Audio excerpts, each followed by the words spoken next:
नमस्कार लाडक्या बहिणींनो, संघर्ष योद्धा या यूट्यूब चॅनलवरती आपले स्वागत आहे। लाडकी बहीण योजना अंतर्गत अत्यंत महत्त्वाची बातमी आहे। यावेळेस अनेक महिलांना 1500 रुपयाचा हप्ता मिळाला नाही।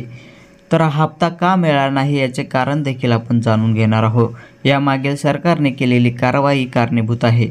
भरपूर महिलांना अपात्र ठरवण्यात आलं आहे। चला तर जाणून घेऊया कोणते 7 कारण आहे ज्यामुळे तुम्हाला हप्ता देखील मिळाला नाही। तर ते 7 कारण आपण डिटेल्समध्ये जाणून घेऊया। तर पहिले कारण आहे कुटुंबातील वार्षिक उत्पन्न जर 2.5 लाखापेक्षा जास्त असेल तरी देखील तुम्हाला हप्ता मिळणार नाही। दुसरं कारण आहे कुटुंबातील सदस्य आयकर भरत असेल तरी देखील त्या महिलांना हप्ता मिळणार नाही, त्या महिला देखील अपात्र ठरणार आहे।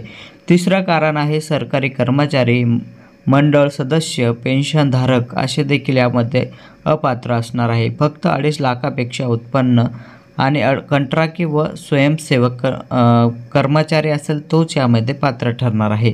चौथं कारण आहे सरकारी योजनेतून 10,000 रुपये किंवा अधिक लाभ घेतलेले असेल तर हप्ता मिळणार नाही।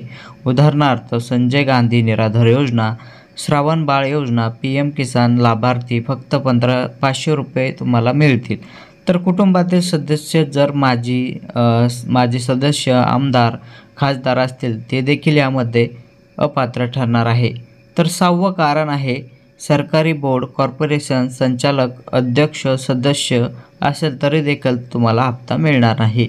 4 चाकी वाहने, 7वं कारण आहे 4 चाकी वाहने जर कुटुंबात असेल, ट्रॅक्टर वगळता तरी देखील तुम्ही यासाठी अपात्र ठरणार आहे। तरीही काही पात्र महिलांना हप्ता मिळाला नाही, त्यावर उपाय पुढच्या व्हिडिओमध्ये आपण सांगणार आहोत। हा व्हिडिओ आपल्याला माहितीपूर्ण वाटला असेल तर सर्व लाडक्या बहिणींना हा व्हिडिओ नक्की शेअर करा आणि अजूनही आपण संघर्ष योद्धा यूट्यूब चॅनलला सबस्क्राईब केले नसेल तर लगेच सबस्क्राईब करून घ्या।